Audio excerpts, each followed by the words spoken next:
Hey guys, welcome to this video case study. Today we have my good friend Sally, who was one of my physio clients, and she came to me for some knee pain, and we're just going to talk about her story and her journey through her rehab process, a few of the challenges that she faced, and then she's going to give you guys a bit of advice from someone who's been through the rehab process herself, and this will benefit anyone who's got knee pain themselves.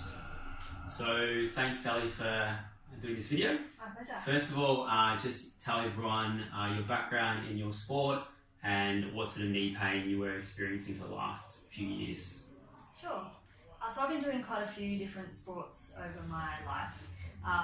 A lot of volleyball years ago, and I've just recently in the last, say, 3 years moved into doing CrossFit.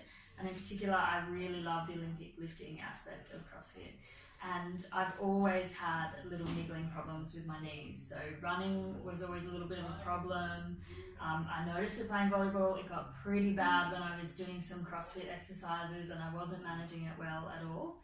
And I've tried a few different treatments in the past, but it sort of reached breaking point where I felt like I really got to do something about this if I want to maintain that longevity as a lifter. Yeah. So you had knee pain for how many years before you came to see us here? Gosh, the first time I noticed it was probably like 5 or 6 years ago. Yeah. But it's been on and off. And I think the thing is I've just been avoiding any activity. So if I used to run and then running aggravated it, I just stopped running. Yeah. And then, I used to play volleyball and that aggravated it, so I stopped playing volleyball. And I really love lifting, so I thought, I'm not going to stop, I've got to fix the pain. Okay.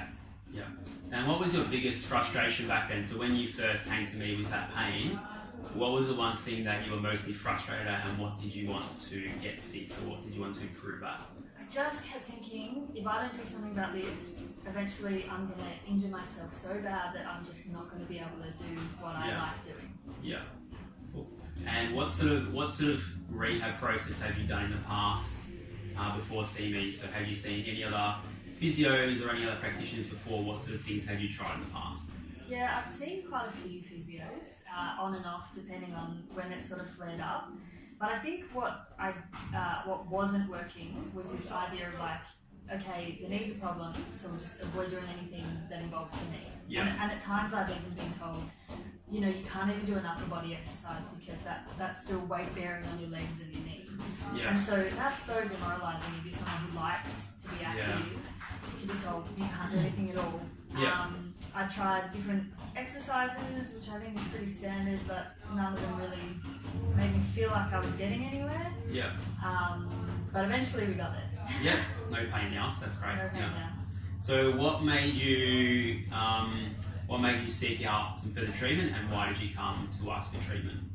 Well, I think the big appeal was that you yourself were into CrossFit, and you know quite a lot about CrossFit, and so that's one hurdle, is trying to explain to people what is involved in CrossFit, and maybe overcome some of those misconceptions about how it's dangerous or this or that. When we know it can be performed safely, and I don't have to explain that to you, and I don't have to explain what I do in a normal session.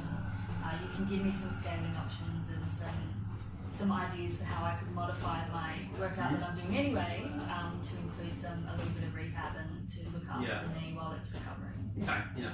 So just onto the rehab. So explain to everyone what the rehab was like initially, and what you were experiencing, and kind of how long before you started getting some traction with that. So what you were going through with that initial phase, and then how long until you started getting some traction.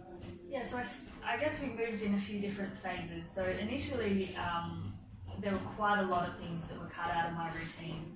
Anything that I'd sort of noticed was aggravating it, and then a few different exercises introduced to sort of build the strength back into the knee. As well as I find like one of the best things for me is using the foam roller or using the floss band, so I've been doing that throughout. Yeah. And then as we progressed through the treatment and I noticed that it was getting better and better and better, I started bringing those exercises that I'd cut out back in. I even really started towards the end there getting back into the squatting, which has been a goal of mine, to work on the squats, and I felt like I couldn't really work on them while the knee was quite painful. Yeah. But I kept having these like great moments where I'd be training and thinking like, oh wow, this used to hurt all the time, this doesn't hurt today, so that was really good. Yeah.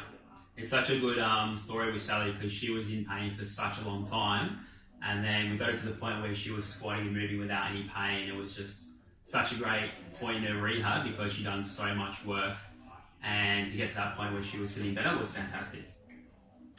So if you could explain your kind of thought process and what you were going through that longer rehab process, because there would have been times when you were a bit challenged by about what you were doing. So explain those challenges that you faced along the way. Yeah, I think the thing that's most challenging is that you want to always feel like you're getting better. And the truth is that sometimes you get a little bit better and it's like 2 steps forward, 1 step back.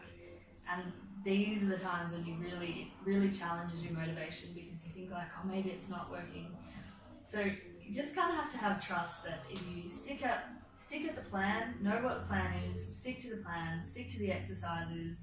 When it seems to not be working, just go back to the basics. And we talked a lot about things that I could try and exercises that I should be doing. And whenever it sort of takes a step back, you sort of think, okay, I'm not sticking to the plan.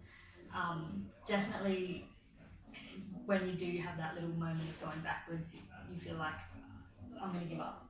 Yeah. But I feel really good that I've actually come out in the end, not just having fixed the pain, but having all these tools to keep looking after myself going forward. It's fantastic, yeah. And if you had to just say someone was in your situation now, they've got knee pain, they've had it for a few months, a few years, what sort of advice would you give to them with their rehab and what to do about their knee pain? I'd say you've got to be proactive. I think it's not obvious already, I ignored the pain for quite a long time. Or I did just enough to make it better, but not really to take a long-term approach. And I think what we've done is taken a really long-term approach.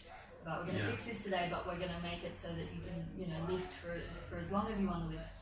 Yeah. So my advice would be, do something about it.